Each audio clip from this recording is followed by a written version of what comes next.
नमस्कार, मैं हूं प्रशांत और स्पॉटलाइट पे आज एक ऐसी फिल्म की बात जिसका नाम है चंडीगढ़ करे आशिकी, जिसने मेरे दिमाग में बहुत सारे सवाल उठा दिए और शायद जो दर्शक देख रहे हैं उनके जहन में भी बहुत सारे सवाल होंगे।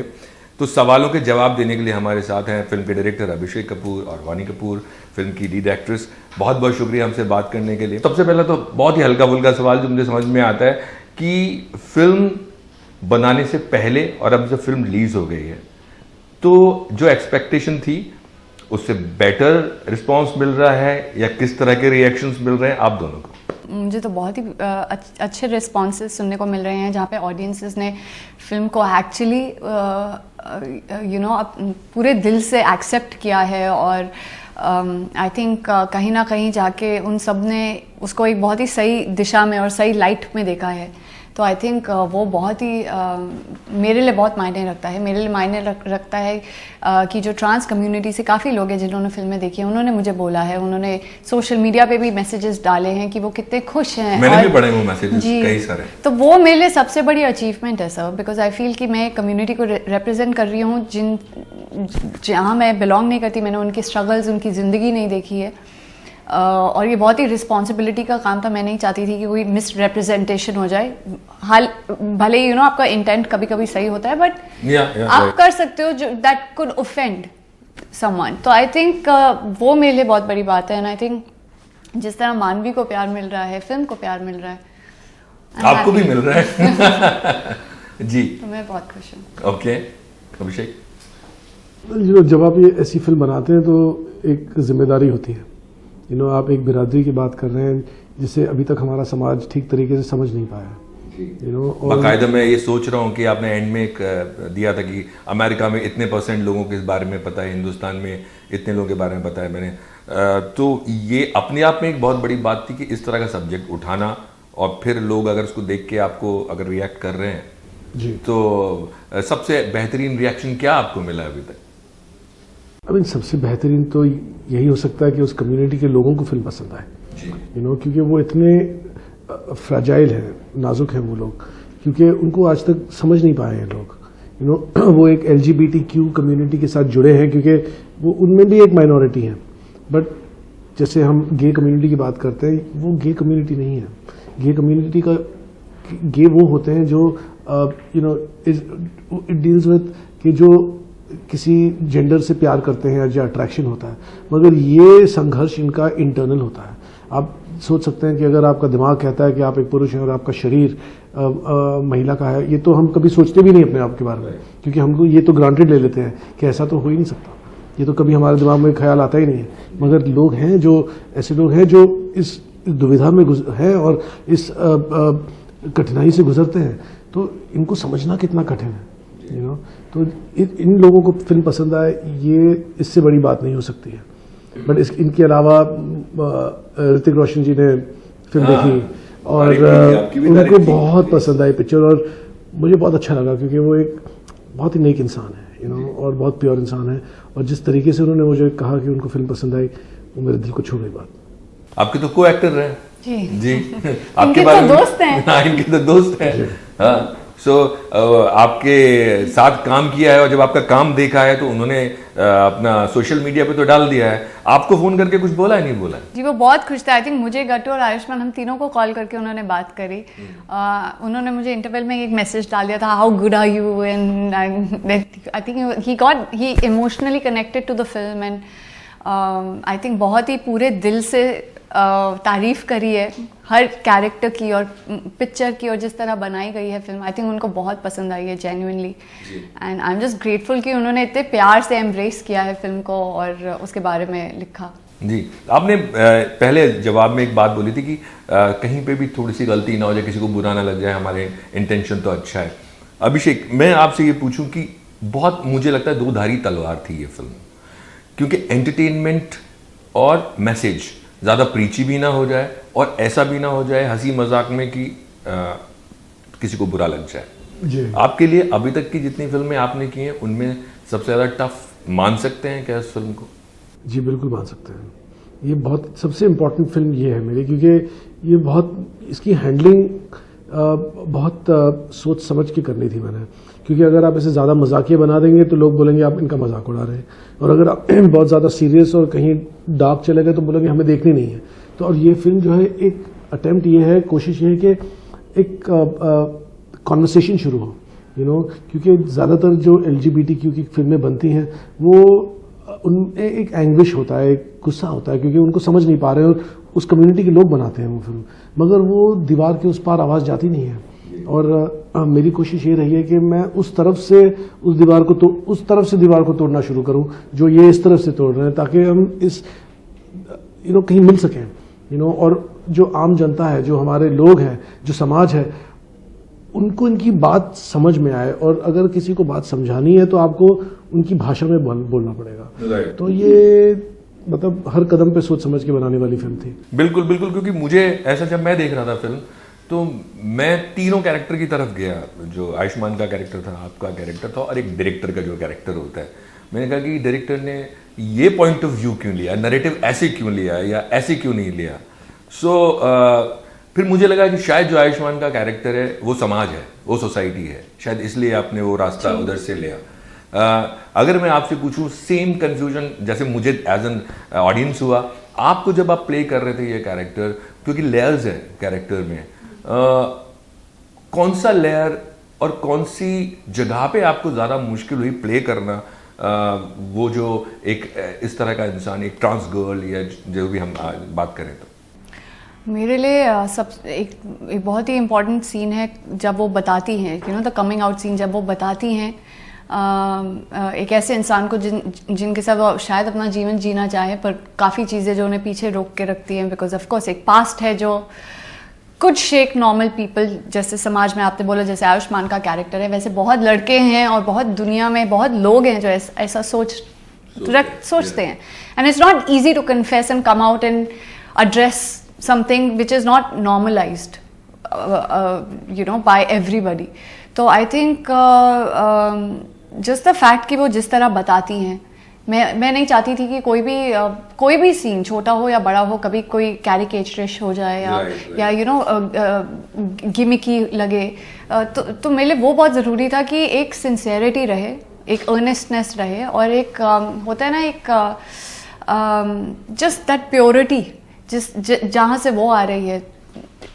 ऑफ कोर्स कहानी में उतने ही स्ट्रगल्स दिखाए हैं, बट एक बैक स्टोरी होती है कैरेक्टर की, तो उसने कितना कुछ देखा होगा या जिया होगा जिसकी वजह से वो क्यों ऐसी है, वो क्यों इतनी वल्नरेबल है, या क्यों इतनी उसकी क्या इनसिक्योरिटीज होंगी लाइफ को लेके, अपनी लव लाइफ को लेके या नॉर्मल जिंदगी को लेकर। तो ये सब चीज़ें ध्यान में रख के वो बात कैसे करेंगी, अपने आप को एड्रेस कैसे करेंगी। और स्पेशली एक वो मॉल में जो इनकी फाइट होती है, I think, and she stands up for, मानवी जब अपने लिए खड़ी होती है और वो बोलती है कि तुझे इतनी सी चोट आई थी एंड मैंने तो इतना कुछ देखा है लाइफ में, तो कोई कंपैरिजन तो है ही नहीं। तो I think just to justify, क्योंकि शब्द इतने खूबसूरत मुझे लिख कर मतलब स्क्रिप्ट में मिले थे, I just had to justify with the correct emotion. जो कैरेक्टर है कहाँ कहाँ आपको मुश्किल हुई निभाने में कैरेक्टर। लेकिन अभिषेक, अगर मैं आपसे पूछूं कि इनकी मुश्किल कैरेक्टर प्ले करने के लिए आपकी मुश्किल क्या आयुष्मान को मनाने के लिए थी कि उनको बॉडी जो है अपनी बनानी है? एक्चुअली आयुष्मान सोशल इश्यूज को लेके काफ़ी मुद्दों को लेके उनके चैंपियन रह चुके हैं, बहुत सारी फिल्में करते हैं। तो मुझे लगा कि ये फिल्म में उनका होना ज़रूरी है, एक चैंपियन चाहिए। और इस बारी वो ट्रांस का कैरेक्टर नहीं प्ले कर रहे हैं। ज़्यादातर क्या होता है, जो फिल्में वो करते हैं वो पिवटल कैरेक्टर रहते हैं, मगर उनको स्क्रिप्ट इतनी अच्छी लगी, तो he wanted to be a part of it. हालांकि मेन कैरेक्टर तो वानी का है इस फिल्म में। सो ही इज़ बहुत बहादुर एक्टर हैं वो, एंड उन्होंने स्क्रिप्ट पढ़ी और उनको बहुत पसंद आई। और एज अ फिल्म मेकर मुझे भी लगता है कि किसी एक्टर के साथ मैं काम करूं तो मैं कुछ तो उनके करियर में कुछ जोड़ूं। तो ये कैरेक्टर में जिस तरीके की बॉडी है, जिसके उनका लहजा है, उस कैरेक्टर का स्टाइल होगा बात करने का। आयुष्मान पंजाबी भी हैं और चंडीगढ़ से ही हैं, तो आई जस्ट थॉट दैट वो सही इंसान है ये रोल प्ले करने के लिए। और वानी को कैसे आपने चूज किया?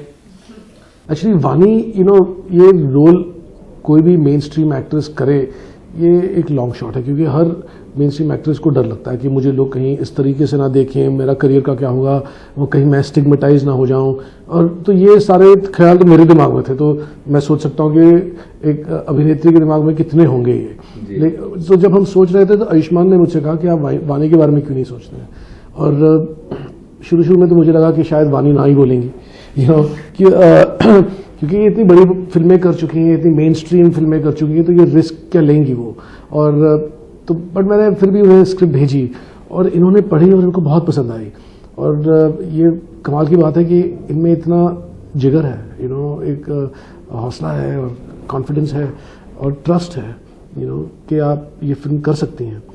और मैं इनका जिंदगी भर शुक्रिया अदा करना चाहूँगा कि आपने इन्होंने ये फिल्म की। बट कोई सेकंड थॉट आया था करने से पहले? जैसे उन्होंने कहा कि कोई भी एक्टर या एक्ट्रेस सोचता है कि भाई मेरा किस तरह का एक लोग देखना शुरू कर दें, एक नज़रिया बदलता है ना हर फिल्म के साथ। फिल्म चलती है तो भी नज़रिया बदलता है, फिल्म नहीं चलती है तो भी बदलता है। बट मुझे डर इस बात का था ये हैंडल कैसे होगी स्क्रिप्ट, क्योंकि लिखी बहुत बढ़िया है, मुझे पसंद आ गई, मानवी पसंद आ गई, वो वर्ल्ड पसंद आ गया, पर जिस तरह डायरेक्ट होगी, जिस विजन से दिखाई जाएगी, आप किस तरह उसको प्रेजेंट करेंगे, क्योंकि बहुत सही जा सकती है, बहुत गलत जा सकती है। तो आपको एक राइट फिल्म मेकर चाहिए। हाँ, तो अगर मेरे को वो कॉन्फिडेंस नहीं होता मेरे फिल्म मेकर में कि पता नहीं कैसे दिखाएंगे या क्या करेंगे या कैसा लगेगा, या मैं तो मूवी नहीं, मैंने वैसी जिंदगी नहीं जी, तो मुझे पता नहीं है कि मैं कैसे करूँगी। आई थिंक तो मेरे आधे से ज़्यादा सवाल तो उसी में जवाब मुझे मिल गए जब मुझे पता है कि गट्टू खुद डायरेक्ट कर रहे हैं, क्योंकि मुझे उनका एज एन ऑडियंस उनकी हर फिल्म इतनी पसंद आई। और मुझे लगता है कि जिस तरह की ये परफॉर्मेंसेस निकालते हैं, जिस तरह की इनकी सेंसिबिलिटी है सिनेमा को लेकर और कैरेक्टर्स को लेकर, इनकी जो फिल्म है वो मुझसे मैं कनेक्ट करती हूँ, so it resonates with me. तो मेरे लिए एक already I had the confidence to take that leap of faith, क्योंकि मुझे पता था ये डायरेक्ट कर रहे हैं। And of course Ayushmann Khurrana जैसे को एक्टर हैं जो इतने ब्रेव एक्टर हैं, इतने रिस्की फिल्म्स करते हैं, और जस्ट द फैक्ट कि he is banking it up, मुझे मालूम है कि वो बहुत जिम्मेदारी से ऐसे रोल निभाते हैं और ऐसी फिल्में करते हैं। तो आई थिंक मेरे लिए इजी हो गया था, just the fact that it's Gattu and Ayushman. But अभी आप एंजॉय कर रही हैं जिस तरह का अप्रिसिएशन आपको मिल रहा है? आई मीन बिल्कुल कर रही है। What a story.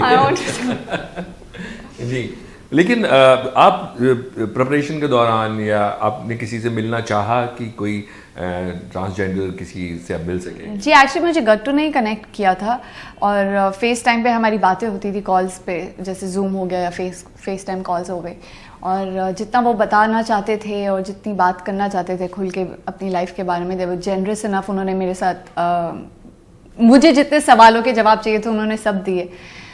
उसके अलावा मैंने डॉक्यूमेंट्रीज देखी, मैंने टीवी शोज़ और मूवीज़ और इंटरव्यूज़ और हर चीज़ स्टडी करी ग्लोबल लेवल पे, इंडिया में। एंड आई थिंक सबके अलग अलग ज़िंदगियाँ रह चुकी हैं, बट मोस्टली उन सब ने वो सेम चीज़ें ही उनकी लाइफ में सेम चीज़ों से वो गुजरे हैं। तो आई थिंक वो एक पिवटल पार्ट था राइट मानने के लिए। बट आपको लगता है कि राइट टाइम था ये फिल्म बनाने के लिए? क्योंकि इससे पहले एक लड़की को देखा है तो ऐसा लगा जैसी फिल्में आ चुकी तो एक बेस तैयार कर दिया था कि, क्योंकि अगर ये कहानी देखा जाए तो ये कहानी थोड़े से आगे की है। पहला एक स्टेप तो होता है आपने सेक्स चेंज कराया, उसके बाद नेक्स्ट आप एक पार्टनरशिप की बात कर रहे हैं, तो आपको ऐसा लगता है कि this was the right time? I think that is not something that I planned. ये मुझे लगता है बाय चांस ये सही वक्त है, क्योंकि ये देखिए पिछले 2 सालों में दुनिया क्या देख रही है, दुनिया बंद हो गई है। कभी सोचा था कि एक ऐसी बीमारी आएगी जो सारे देश, सारी दुनिया को बंद कर देगी। इसने मुझे लगता है कि सारे लोगों को, सारे समाज को बहुत चीज़ों के बारे में सोचने पे मजबूर कर दिया है, और लोगों के दिमाग कहीं ना कहीं खुल गए। An open mind is a very important thing. और मतलब ऐसा मौका है कि ऐसी कहानी आएगी और लोगों के दिमाग खुले होंगे तो घुस जाते हैं अंदर। शायद ये भी कहीं बैठ जाएगा और सोचने, इसके बारे में भी सोचेंगे लोग। ये सही टाइमिंग बहुत सही पड़ गई। जी।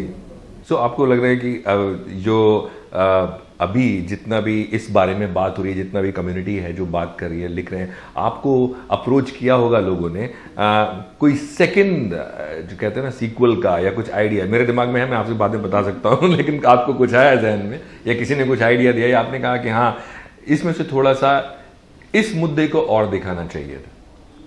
क्या होता है, मेरी एक्चुअली हर फिल्म के बाद मुझसे लोग पूछते हैं कि मैं एक सीक्वल बनाऊंगा कि इसका। मेरे को रॉकॉन्स के बारे में भी पूछा था और फिर कायपोचे पे भी पूछा, फिर केदारनाथ पे तो हालांकि नहीं बन सकती, लेकिन क्या होता है जब मैं एक फिल्म बनाता हूँ तो मैं सब कुछ डाल देता हूँ उसमें। मैं शुरू से शुरुआत करता हूँ उस कहानी पे, क्योंकि मुझे उस दुनिया के बारे में कुछ नहीं पता होता और मैं इतनी मेहनत करता हूँ उसमें, क्योंकि मैं डूब जाता हूँ उसमें। वो दुनिया मेरे लिए एक रियल दुनिया होती है और जब वो फिल्म कंप्लीट हो जाती है तो फिर कहीं मैं जितना मुझे कहना होता है मैं कह देता हूँ उसमें। शायद ये एक ऐसी कहानी है जिसकी काफ़ी आगे बढ़ सकती है, क्योंकि ये कम्प्लीटली नई दुनिया है। तो कुछ कह नहीं सकते आगे मैं कुछ करूँगा इसको लेके या नहीं, बट मज़ा तो इसी में एज अ फिल्म मेकर के एक नई दुनिया की खोज में निकलते हैं, एक्सप्लोरेशन करते हैं, एक ही जीवन है, उसके मज़े लेते हैं। बहुत बहुत शुक्रिया बात करने के लिए and all the best. Film चल रही है, लोगों को पसंद आ रही है, मेरे ख्याल में लोग अभी और जाएंगे सिनेमा हॉल में देखने और उसके बाद फिर बाद में लोग घरों पे भी देख पाएंगे। सो बहुत बहुत शुक्रिया and all the best. Thank you thank you sir.